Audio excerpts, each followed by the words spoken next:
Pourquoi Cocody est-elle devenue la circonscription la plus convoitée des législatives 2025? Quartier stratégique, électorat influent, enjeux politiques et économiques majeurs. Derrière cette bataille électorale se cachent des intérêts puissants. Candidats, alliances, calculs politiques. Cocody pourrait bien décider de l'équilibre du pouvoir demain. Restez jusqu'au bout pour tout comprendre. Alamine Fofana, qu'est-ce que Cocody représente aujourd'hui? Cocody, c'est une circonscription spéciale. Dans l'imaginaire commun, Cocody, c'est le bastion du PDCI. Mais en réalité, c'est une zone stratégique qui n'est pas très labourée. Par exemple, au vu des derniers résultats, beaucoup de gens ne le savent pas, mais Francis Vaudier, avec le Parti ivoirien des travailleurs, a battu le PDCI du président Félix Houphouët-Boigny, du haut de la puissance du président Félix Houphouët-Boigny et de la puissance du PDCI en 1990, lors des législatives de 1990.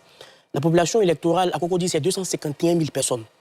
En 2021, la coalition PDCI-RDA-EDS, qui justement consacre la victoire de la députée actuelle, c'est environ 24 000 voix.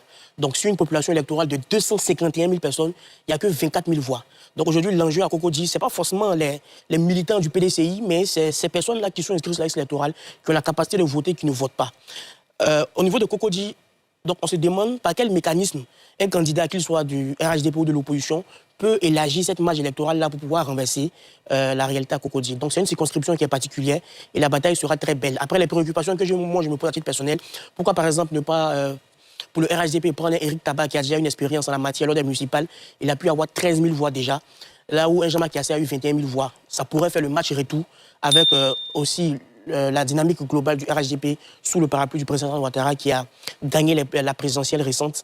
Autant de préoccupations qu'on pourra décortiquer au fil de l'émission. Absolument, on parlera bien sûr de forces et faiblesses de chacune des deux listes, sans oublier que Célestin Kouala, lui aussi, avait représenté déjà le RHDP à une dernière élection et n'avait pas réussi à gagner. Bon, Josias, pourquoi Cocody représente aujourd'hui un territoire stratégique à fort enjeu politique? Parce que, historiquement, Cocody, comme Abidjan de façon générale, était entre les mains du PDCI-RDA.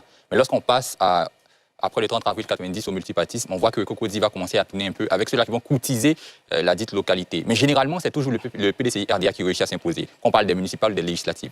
Et aujourd'hui, l'intérêt, au-delà de tout ce qu'on peut signifier, c'est aussi se positionner à Cocody pour dire qu'aujourd'hui, c'est nous qui avons la même mise. À telle enseigne que le secteur qui était qualifié de bastion imprégnable pour le PDCI-RDA est aujourd'hui entre nos mains. Parlant du RHDP qui va peut-être ou qui va vouloir certainement qui veut gagner. Donc l'enjeu ici, au-delà de tout ce qu'on peut avoir, n'est pas au même niveau ou au même stade que Yopougon, Abobo. Mais si on doit avoir un top 5, pour ne pas dire un top 3, on pourrait dire que Cocody fait partie de ces localités-là à fort enjeu, à cause du caractère historique et des petites rivalités qui peuvent avoir lieu là-bas. Éric Bayala, bonsoir. Bonsoir. Vous êtes à même de nous dire ce qui va clairement se jouer aujourd'hui à Cocody.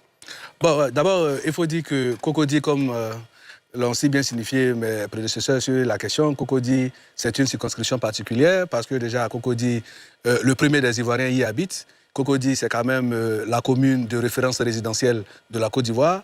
Et donc, être le représentant des habitants de Cocody, c'est déjà une casquette de choix. Mais aujourd'hui, il y a, au regard du reportage que nous venons de voir, il y a que le maire actuel de Cocody pour le compte du PDCI est candidat face à Célestin Kouala et Koné Kalette, qui est également qui représente également pour le RHDP.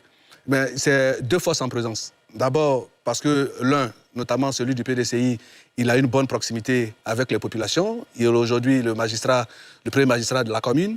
Et à côté, nous avons une liste du RHDP qui bénéficie non seulement d'un appui institutionnel, parce que c'est le parti au pouvoir, qui bénéficie d'un parti qui est très bien structuré.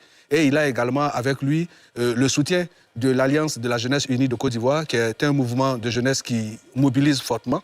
Et donc, l'un mis dans la balance, il faut convoquer ici également la posture de ces deux partis au présidentiel. Parce qu'au regard de ce qui s'est passé au présidentiel, avec tout ce que nous avons connu comme perte en vie humaine, il ne faut pas aussi omettre que dans le front commun, le PDCI avait une part de responsabilité. Alors, parlant de Cocody, il faut déjà rappeler que Cocody, ce sont deux sièges à l'Assemblée nationale et actuellement qui sont acquis à la cause de l'opposition, dont avec un siège avec le PDCI et un autre avec EDS à l'époque, qui est finalement porté par le PPACI.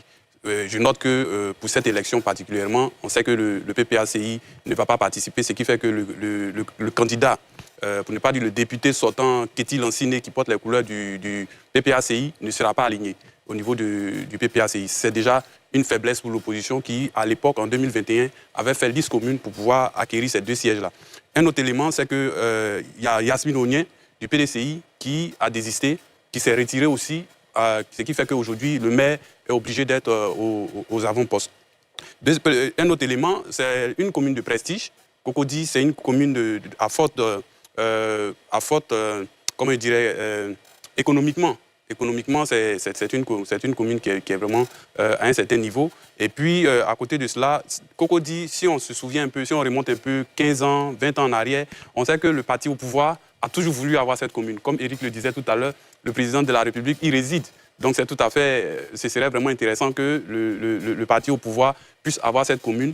Il se bat depuis des années pour pouvoir l'avoir, même pour l'instant, on n'a pas encore pu. Ce qui fait que cette fois-ci, on s'est dit que le parti au pouvoir a peut-être une chance, d'autant plus qu'au niveau de l'opposition, il y a cette fracture-là qui demeure depuis longtemps. Et puis, pourquoi il y a on est beaucoup focalisé sur Cocody, il y a la forte démographie électorale. On parle de près de 200, disons autour de 280 ou plus électeurs. Donc c'est une forte population, mais cette population ne se mobilise pas assez lorsqu'il s'agit des élections. Donc ils vont vraiment devoir travailler 2 fois, 3 fois, 4 fois plus pour pouvoir amener ces personnes-là qui ne sont pas intéressées par les élections à sortir et puis venir faire balancer, changer les choses. Je pense que le défi est plus au niveau du parti au pouvoir qui aujourd'hui a fait 15 ans, qui s'en va pour faire 20 ans et qui jusqu'à présent n'a pas encore pu avoir ce siège-là. Je pense que cette fois-ci, ils vont vraiment mettre tout en œuvre pour pouvoir au moins avoir cette commune à plus de prestige. Très bien. Mohamed Nour Tirassouba. Oui, je pense que Cocody est une commune assez particulière dans le Grand Abidjan. D'abord parce que c'est dans le top 3 des communes en termes de densité démographique, hein, après Yopougon et Abobo. Et c'est une commune où, mes prédécesseurs l'ont si bien dit, où résident des classes moyennes un peu plus au-dessus également. Avec aussi pas mal d'étudiants, parce que simplement il y a beaucoup d'universités, enfin quelques universités et quelques grandes écoles aussi au niveau de Cocody. Je pense que cette campagne-là va être menée par certaines thématiques au niveau de l'électorat de Cocody, avec la mobilité urbaine par exemple, ou la question d'emploi des jeunes qui sont nouvellement diplômés. Et Cocody s'est fait assez remarquer quand même par un taux de participation qui a historiquement été faible. On l'a vu lors des dernières élections présidentielles, avec je crois moins de 30% de taux de participation. Donc quand on a une population électorale de 250 000 personnes, et sur ces 250 000 personnes, on a à peu près 20 000 ou 30 000 qui votent, ça veut dire quelque part qu'il y a un problème de mobilisation. Donc je pense qu'aujourd'hui, quand on regarde pour aller un peu plus loin les candidats qu'on a, on a le PDCI et le RHDP qui sont les 2 favoris, mais je pense que le PDCI a une certaine longueur d'avance parce que justement Jean-Marc Yassé part avec la légitimité municipale qu'il a déjà. Et le RHDP avec M. Célestin Kouala et Madame Koné-Colette. Et Madame Koné-Colette, justement. Oui, c'est peut-être une nouvelle aventure dans la circonscription. Après, je pense que là où ça va vraiment se jouer, ça va être dans la mobilisation, l'incitation des jeunes et peut-être aussi des plus âgés à aller voter. C'est là où ça peut peut-être se resserrer, mais quand on regarde justement l'historique, le RHDP n'a pas réellement progressé dans la commune. On pourra dire peut-être que lors des dernières municipales, Éric Tabaye était monté quand même jusqu'à 27 ou 30%, je crois. Donc oui, ça se joue quand même là-dessus. Merci d'être resté jusqu'à la fin. Donnez votre avis en commentaire. N'oubliez pas de vous abonner, de liker et d'activer la cloche de notification pour ne rien rater de nos prochaines vidéos.